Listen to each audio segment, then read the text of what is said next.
Ladies and gentlemen, it's your brother Bolo and we're here with another one, yes? Remember to like, share, subscribe as I come through the door, ladies and gentlemen. Thank you so much. Danielle Archer brought the spears, of truth, as she usually does. Make we tap into it immediately, because we don't want to waste no time. Follow me on Instagram, donation and all of that is on the screen. Yes, let's get into it, ladies and gentlemen. Let's get into it. And welcome to all my new subs. Alright, get this video to 1,000 likes, man. Let's go. Should we understand that? How does the independence in public appointments, and crucially, do you believe it worked in this particular case? As for me? I'll put it to you first. Right, I think we have gone a little way ahead of the game by talking about the PSC. Let's start with what happens before it gets to the PSC. So there's a vacancy. Yeah. Before the PSC can make a selection, there has to be an application process, correct? Yeah. If there's an application process, people must know what they're applying for and what the qualifications are. If I'm correct on that, then the first procedure that we must look at is what was advertised. If it was advertised that you would have to have a particular set or particular standard, and up to, let's say in this instance, up to November of 2024, the advertisement for the position indicated that there would have been and would have to be a 12-year experience in investigations, 5 of which, or a portion of which, has to be at a senior level. The challenge we have is, if you're going to change those qualifications, when was it changed? And why? Why was it changed? Where was it communicated that it was so changed? So that people, us, individual citizens, can have confidence in the process. So we start at the process of the application, and those questions are there. When you get to the PSC, we don't know what's happening behind closed doors. We don't know who the persons are who are applying. And because we do not trust the process, and public trust is low, we are going to question whether or not it was done transparently, whether or not it was done in a manner that would facilitate some kind of advantage to those who have the power to control the narrative. And so before you get to the PSC, would you appreciate that the public is asking those questions? It's not, and then when it gets to the PSC, have you heard the PSC commenting? No. What you have heard are explanations coming from a political body, the Jamaica Labour Party. Then you also have directly coming from the upper house, members from the upper house, the Senate, speaking about the issue. And by their very nature, this tells us that it is very political. It is in those circumstances that I'd like to change your question and indicate to you that what is most appropriate is not whether or not the PSC made the right selection, it's whether or not the procedure leading to the selection was correct. So with that said though, because we would have appreciated, or we can appreciate that in times past, there would have been directors who did not have a particular skill set in that, namely the idea of the law enforcement or the investigative background. Could I pause there? You are familiar with the circumstances in which the person who had no law enforcement experience was there, and why she actually left, and the recognition that the international standard is that persons who head such a division would have some kind of investigatory background. It is not so much having training in forensic accounting, but it is what you can bring to that particular position. So don't, and let's not do that. Yeah. Let's not do that. Let's not go back to what existed. Let's pretend for one moment that we are real. Okay. And in the real world, we have issues that are touching and concerning the FID. What though are some of the inherent disadvantages now that we see? Because well, that leads to another question, but let's hear about the disadvantages that you foresee with what has happened now. At the beginning, we are quite cognizant that the FID has been brought into the public discourse because of the investigations of the Integrity Commission. Yeah. And the recommendation from the Integrity Commission that we don't have the requisite skill set to complete this investigation, having gotten information from a forensic accountant. So we have sent it over to another division that, to our mind, has the skill set to do the investigations. So we all have heard about the FID. Yeah. Yes? Of particular concern to the public is whether or not the investigation into the Prime Minister is going to be transparent and fair. And so here is where the rubber hits the road. I will say publicly, as I have said in my press release, Dennis Chung was a former chairman of the board. That's the board of the National Integrity Action. He understands what I'm talking about when I say the perception. Having the highest regard to the work that he could possibly do. Ask yourself this, and this is the question I would ask to every Jamaican. Should Mr. Chung come back and say, I have done this work, here is the report, and these are my findings, and it vindicates the Prime Minister? How many of us will accept that report without more? Because of the circumstances that have surrounded his appointment. So, if he comes back and he says that he finds something, would we accept that too? So he's in a very difficult position. So then the argument now is it has less to do with right and wrong. I'm just human for a minute. It's more about what the perception is. So irrespective of whether or not, based on the moment that we're currently in and what has happened before, you are saying that he's ineligible not because of qualifications. It has nothing to do with the qualifications, but it's just the circumstances surrounding how he's where he is now. Why would you say he's illegible? Well, because I'm favored because by God. if your argument when I holds, see which people's is lives, that and there stuff, are people subscribe to the channel. I don't want to look at nothing. You can't say he's ineligible. So let's look at it from the perspective that, and based on what you have said. So, in other words, he's tainted, and that's the perception that is out there now. Yeah. So, irrespective of whatever findings he would come forward with at a future time, these will be questioned. Absolutely. So that's pretty much what we're driving at now. So, we're saying that the process didn't work or has not worked in this case, or something has changed that should not have been changed, or it should have been communicated prior to. Well, I mean, Robinson's right when he opined that Dennis Chung is as qualified to be FID Chief Technical Director as anybody else. The suggestion that Mr. Chung lacks the qualification for the post lacks merit. It must be noted, I've not heard this in the media, but it must be noted that at least 5 individuals who have served either in a permanent capacity or acting the top job at FID have not a direct law enforcement qualification. In fact, like Mr. Chung, 2 of those individuals have credentials in accounting at the level of a master's degree.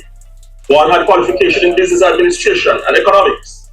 One is an attorney at law with a master's in business administration, and the other had qualifications in ICT. Do we need law enforcement experience for this particular post, or could you say that financial and administrative skills, meet the brief? Do you get more vitamin C from an orange than you get from a lime? Depends on the size. Depends on the size. Also depends on the flavor you want, right? Oranges are sweeter than limes, but we still get vitamin C, right? The question is, which is what is suitable for what moment? I am at that juncture where I would respond to the position which says he is qualified. But I would not use a but. I would say at this particular moment in time, having regard to the allegations that have been set forth that are to be investigated, the lack of confidence that persons have in the government as it relates to investigations, and I am going to say it, of illicit enrichment to involving members of parliament, which has never occurred before in our history of Jamaica.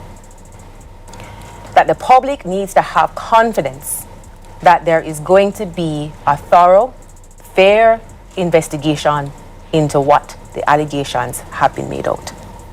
And in these circumstances, you could have put anyone in that position. But the question is going to be asked of someone like Mr. Chung, who has publicly indicated his position as it regards to the report, as to whether or not there is public confidence in what he's going to do. That's one. And 2, if you did not need qualifications of law enforcement, why would you have advertised them in 2024? And if they were removed, why have you not been forthcoming to the public to say, we removed it? Because. And further, if you are so confident that he is the best of all applicants, because you'll agree with me that you can have 10 persons applying for Rhodes Scholars and their applications are extraordinary. But there's always one that stands out. Of all the applications in this particular moment, that he was the applicant for the time such as this, that was best suited to direct, to lead, and to present the image of transparency, objectivity, and public confidence in an entity that is now charged with investigating the investigation report of the Prime Minister, whose overarching powers are of such that they stretch to the extent that every single member of his political party will defend him. And there is none that is going to come out and say, it don't look good. I'm just saying. So it's not a question of whether he can do the job. It's a question of whether his appointment is going to inspire public confidence, given the fact that we are at a position that we have never experienced before. Well, I mean, she said it. The whole subjectivity of his appointment and the question is, good question. Ministry of Finance? Or the Commissioner and the Minister of National Security. I'm just making a point here. Yeah. Hold up. Just walk with me down this road. Who does he report to? Does the Minister of Finance, does he have anything to do? Is there a channel of communication to the Ministry of Finance? It would appear. If there is a channel to the Ministry of Finance, who does the Ministry of Finance report to? The Prime Minister. PM. All right, let's shit it again. When you put someone in the position of FID chair, where we talk about investigations, is he someone that can generate confidence from the investigators who are going to be working with him in that particular position? Is his connection to the Minister of Finance and the Prime Minister of such that those who are doing investigations may become fearful of doing that which they're supposed to do or saying what they have to say in a meeting because they don't want a name to reach that particular location? Yeah. I'm just saying. And so when you talk about that, we have to be real and appreciate that people want confidence in the position. That's all they're asking for. So we have understood from pronouncements here as well as other places that the role or the requirements rather, they have been changed. You know, as well, that was in November, late November, early December. Now, could we argue, or you think that there might be some argument in existence that states that the role was rightfully redefined, you know, to meet new demands? What new demands though? It's a law enforcement That's for the Prime agency. Minister, and that's for them to answer though. It's What are the new demands? And let's Yeah. be real, in the international community, just do, everybody will tell you, let's do a Google search. Let's Google it. Let's Google it. When you Google it and you ChatGPT. look to see what the qualifications are, if you want to establish a strong foundation, the investigations come in. An attorney who has a particular background, investigations background, does it mean that any attorney can become director of public prosecutions? No. No. They are qualified. Particularly an attorney who is in the courts, they do criminal matters, they've done so for the last 20 years. Are they qualified to become DPP? You might have 20 applications, but there's still one that stands out. And then you look at timing. Timing is everything. Have you ever wondered what would happen if you actually... So would it be proper to ask who were the other applicants and what caused them not to be chosen? Well, if you're inspiring public trust, Yeah. Yeah. you'd want to share who the applicants were. And if you're inspiring public trust, you want to say, when did you change it? Because you might have a good Yeah. reason. And I'm happy you raised that. Because there may have been a good reason. There might have been several applications that have been put in and nobody came out. And so we reworked it. Going back to the past doesn't help us. And as Jamaicans, we have to accept that we don't drive looking into a rearview mirror. Yeah. We get where we're going by facing forward. So this constant decision of saying, we had 5 people who used to have that. People who used to use typewriter don't survive now if you don't know how to use a smartphone. Things and times change. So we must meet the challenges of our new reality. And so the question is, do these qualifications give confidence in our system? Do these qualifications give confidence to the Jamaican people in the context of which we are operating? Does this appointment strengthen the political view that there is in fact commitment to anti-corruption, commitment to ensuring that there are no parliamentarians who are even covered by the spectre of illicit enrichment? And will they be investigated? Remember, that's the problem that people are having with corruption, Let me bring it home to what is close to NIA. Ask any Jamaican, what's your greatest problem with corruption in Jamaica? There has never been a politician who's been called to book. There's never been the capture of the big fish. So then, following along your vein, then it seems to me that the impression that is being painted that when we don't put the right structures in place, and then individuals go, then somehow the politicians are pretty much just creating new avenues to protect themselves. Absolutely. So that they will never ever be brought to Well, books. you see, that's the problem that we're having with the current system and the current regime. We're asking the persons who are beneficiaries of the system To fix it. To fix it. And they're not going to fix it because they're the ones who benefit from the Westminster model. Is there a better way, though, for us to get the system fixed without asking those who are at the head of the system to fix it? Is there a better way? The best way is what we do now. You eat an elephant one bite at a time. Education, public education, because I'll tell you this much. The better way is for the public to start asking for greater accountability. And it's not just civil society. When people define civil society as JAMP or NIA, we are just remnants of civil society. There are several groups. The challenge is that many people are afraid to talk. Or they don't know the right questions to ask. Or them just afraid to talk, because they're afraid to ask. Asking questions means they have to talk. And they perhaps don't know where they can go to talk. And the information is not being presented to them. And the avenues where they can get this information is not there. But you see, once you start educating people about civics, when you start asking people to understand that as a politician, there are 7 things that you should know about: objectivity, transparency, integrity, and honesty, and start demanding this of your politicians and start allowing them to become accountable, whether it is at the ballot or by making sure that as communities, we no longer just demonstrate, but we participate in putting forward petitions, clamoring for what we want and what we think is right. They have to answer. And they're not going to change the system, Kwame. It has to be coming from us as a people in the different groups, brownies, the groups that you represent, who become active. So follow me now, both of us, and both of you. What if, and this is just a big what if our politicians are but a microcosm of Jamaica, and what if we are afraid to hold them accountable because the possibility exists that we will now have to hold ourselves That's not a accountable? what if. That is exactly what happens now. Because when you do and look at the Don Anderson poll that says over 90% of Jamaicans believe that corruption is a way of life. And we understand that we benefit from nepotism. How you get to work? I go call Donovan because he must know somebody down in one of them business places where can give one lawyer work. Hold me through. Yes? Or cronyism. Me know Kwame down a CTV and me know say him go call me and tell me when them have a vacancy. Because we benefit from friends, we benefit from family, we benefit from hand go packy come. Links. Hand go packy come because we know something. All of us have that experience. What if you're qualified? Even if you're qualified. Yeah, you still have to. You still have to. Yeah. So you are perfectly right. How we start this change is for us to ask ourselves, are we satisfied with what is happening? Or and am I prepared to make that change? And I'm grateful you brought it up. Because less than an hour ago, that was the precise conversation I was having.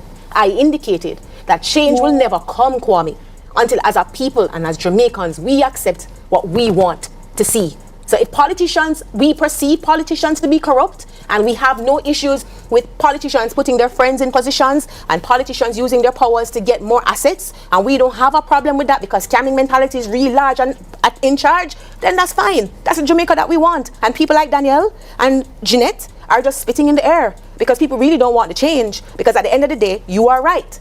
They don't want to acknowledge that they're part of the problem. And I agree with you. So it's not a big what if. What happens now is, have we accepted that we are part of the problem and we're now willing to be the change? And if we're willing to be the change, we can't limit ourselves to how we're going to change it. We have to start changing it in our spaces and asking, because politicians represent us.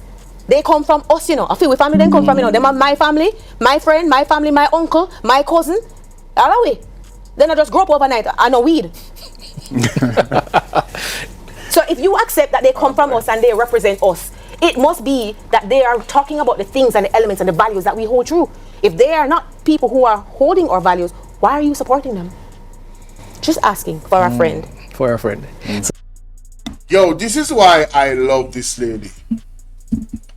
If they are not supporting our values, why are you... Man, I gotta play that back, bro.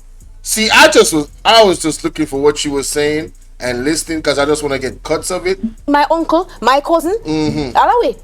Then I just grow up overnight. I know weed. Yeah, I'm gonna play that back. And what if we are afraid to hold them accountable because the possibility exists that we will now have to hold ourselves That's not a what if. That is exactly what happens now. Because when you do and look at the Don Anderson poll that says over 90% of Jamaicans believe that corruption is a way of life. And we understand that we benefit from nepotism. How you get to work? I got call Donovan because he must know somebody down and one of them business so I can get one lawyer work. Hold me through. Yes. Or cronyism. Me no call me down a CTV and me know say him go call me and tell me when them have a vacancy. Because we benefit from friends, we benefit from family, we benefit from hand go packy come. Links. Links. Hand go packy come because we know something. All of us have that experience. Or if you're qualified. Even if you're qualified. Yeah, you still have to. You still have to. Yeah. So you are perfectly right. How we start this change is for us to ask ourselves, are we satisfied with what is happening? Or and am I prepared to make that change? And I'm grateful you brought it up. Because less than an hour ago, that was the precise conversation I was having. I indicated that change will never come, Kwame, until as a people and as Jamaicans, we accept what we want to see. So if politicians, we perceive politicians to be corrupt, and we have no issues with politicians putting their friends in positions and politicians using their powers to get more assets, and we don't have a problem with that because scamming mentality is really large and in charge, then that's fine. That's the Jamaica that we want. And people like Danielle and Jeanette are just spitting in the air because people really don't want to change, because at the end of the day, you are right. They don't want to acknowledge that they're part of the problem. Yes. And I agree with you. So it's not a big what if. Yes. What happens now is, have we accepted that we are part of the problem and we're now willing to be the change? And if we're willing to be the change, we can't limit ourselves to how we're going to change it. We have to start changing it in our spaces. Right. And asking, because politicians represent us. They come from us, you know. I feel we family then come from, you know. They are my family, my friend, my family, my uncle, my cousin. All the way. Then I just grow up overnight. I know weed. Yes. Talk truth, man. So if you accept that they come from us and they represent us, it must be that they are talking about the things and the elements and the values that we hold true. Of If course. they are not people who are holding our values, why are you supporting them? Why are you Just supporting asking them? for a friend. For a friend. Oh my God, listen, man, I don't need to go any further, bro. This lady just put it in a nutshell. I want to say salute to Miss. I hope it's Miss, because Lord have mercy. Man, yeah, I got a crush on you, Lord. Man, listen. I love her brain. I love her stance and what she's standing on. Man, she's beautiful. Listen, she's the whole package, alright? Listen, man. This lady is the bomb, man. Miss Danielle Archer is the bomb. People! Michael Jackson said, look at the man in the mirror. Are you guys okay with nepotism, the links culture? Only know to say that Andrew Holness and the government do. Them a use the links culture. And the links culture, you know, but it's not a link in terms of positive that is going to benefit everybody, right? If that was ever a thing with the links culture, right? It's just a small circle of people. It's just that they are the government and they are in charge of our resources, and they are using those resources to link up them friend and company, so them benefit, and a massive benefit them a get. So they are using the link culture, where I know somebody, and if you're not in the know, then you won't know what's going on. Unless there's an audit that is done, and we say, oh, there's trillions of dollars unaccounted for. And they are so brazen now that they have Dennis Chung, because this is what this conversation is all about, you know, the appointment of Dennis Chung, you know. And the reason why a lot of you guys are really toxic, a lot of you that support the Jamaica Labour Party, you are the biggest problem, because you are supporting this type of thing. Because the truth of the matter is, you know, if you was in power, you would be doing the exact same thing as Andrew Holness or worse, scraping some money to put in your pocket and put in your family pocket, and it's not your money. And your people, them never grow you good. Your parents, them never grow you good. You was grown to be a thief, and that's why you don't have no problem with Andrew Holness. What a damn shame. I want to thank Miss Danielle Archer and the conversation, this platform. Go and check them out. You understand what I'm saying? Because my goodness, they're having some very, very, I think it's CEEN TV. Yes, CEEN TV. Scene TV. Go and check them out. You understand what I say? Go subscribe. I don't subscribe. I tell you that's true. There's a lot of awesome conversations. The proper conversation I have over here, so. want to tell me what you think in the comment section about what Danielle Archer had to say. You understand? Remember, ladies and gentlemen, to make sure you go ahead, like, share, and subscribe. Follow me on all of my platforms. The one at the top, especially. I need to get to 1,000 subs. We're almost at 700 right now as we speak. Let's get 300 more. Bolo VNR clips need to get to 5,000. Bolo VNR need to get to 5,000 as well. Let's get to 2,000 on Bolo VNR clips. At least that. Can I get a surge of 600 of my subscribers to go over Bolo VNR and subscribe to Bolo VNR? I think that would be amazing, don't you? Thank you very much. Alright, so yeah, that's that. Let me know what y'all think about what she said, man.